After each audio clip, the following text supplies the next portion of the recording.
খাদ্য করে বাঙালির ঐতিহ্য বহন। চলুন তুলে ধরা যাক বাঙালির পাতে সংস্কৃতির স্বাদগ্রহণ। নমস্কার, শুরু করছি আজকের নতুন গল্প। কলকাতা শহরের বুক চিরে যেমন প্রতিষ্ঠিত হয়েছে একের পর এক উদীয়মান বিশাল বিশাল অট্টালিকা, তেমনি পাল্লা দিয়ে গড়ে উঠেছে নানান ধরনের নানান খাবারের রেস্তোরাঁ। বিদেশি খাবারের মধ্যে মোগলাই, চাইনিজ, জাপানিজ, কোরিয়ান আরও কত কি। দেশি খাবারের মধ্যে আবার আছে দক্ষিণ ভারতীয় বিখ্যাত খাবার ইডলি, ধোসা, পাঞ্জাবের বিখ্যাত পাঞ্জাবি খাবার, কিংবা আবার বিহারের বিখ্যাত লিট্টি চোখা। যে কোনো রসনাতৃপ্ত বাঙালির জিভে জল আনতে বাধ্য। আজকে আমরা চলে এসেছি বলবন্ত সিং ধাবা আর বচ্চন ধাবার পরে আরও একটি বিখ্যাত পাঞ্জাবি রেস্তোরাঁতে, যেটির পথ চলা শুরু হয়েছিল 1932 সালে।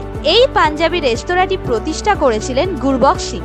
তিনি ছিলেন একজন শিখ ধর্মাবলম্বী, যিনি মূলত কর্মসূত্রে কলকাতায় এসেছিলেন কিছু উপার্জনের আশায়।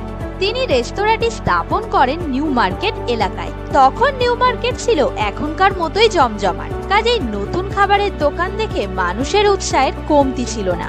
বিশেষ করে কোনো চাকচিক্য আড়ম্বরপূর্ণ খাবারের সম্ভার নিয়ে তিনি কিন্তু কলকাতার এই স্থানে পসার জমাননি। তিনি মূলত শুরু করেছিলেন দুটো অথেন্টিক পাঞ্জাবি খাবার নিয়ে, আর খাবার দুটো ছিল সরসো কা শাক আর মাক্কি কা রুটি।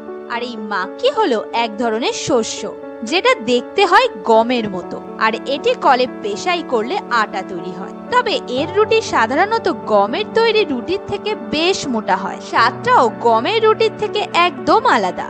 এক নতুন ধরনের খাবার পেয়ে কলকাতাবাসীর মুখের স্বাদ বদল হলো। ব্যাস, কম দামে এত সুন্দর সুস্বাদু খাবারের লোভে নিউ মার্কেটের ভিড়ের এক অংশ জড়ো হতে লাগলো এই রেস্তোরাঁর পাঞ্জাবি খাবার খেতে। বর্তমানে রেস্তোরাঁর বিখ্যাত খাবারের মধ্যে অন্যতম হলো পাঞ্জাবি চিকেন, যা আপনি ভাত, রুটি বা নান সহযোগে খেতে পারেন। তবে আমরা পাঞ্জাবি চিকেনের সাথে নিয়েছিলাম এগ ফ্রাইড রাইস, যা খেতে ছিল অপূর্ব। আর নিয়েছিলাম এখানকার আরও একটি অন্যতম খাবার, মশালা কুলচা। এখানকার মশালা কুলচার স্বাদ ছিল বেশ সুন্দর। এই দেখুন, এত কথা বললাম আর এই রেস্তোরাঁর নামটা বলতেই ভুলে গেছি। যদিও আপনারা নামটা আগেই বুঝে গেছেন, তাও বলি, এই রেস্তোরাঁর নাম হলো খালসা রেস্টুরেন্ট। তাহলে দেরি না করে চটপট চলে আসুন খালসাতে, যেখানে পাওয়া যায় অথেন্টিক পাঞ্জাবি খাবার। আর লোকেশন দেওয়া রইল ডেসক্রিপশন বক্সে।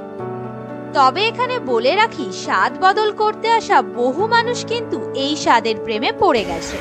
আজকের গল্প এই পর্যন্ত। এরকম নিত্য নতুন গল্প শুনতে আমাদের চ্যানেলকে লাইক, কমেন্ট, শেয়ার, সাবস্ক্রাইব করে আমাদের পাশে থাকবেন। নমস্কার।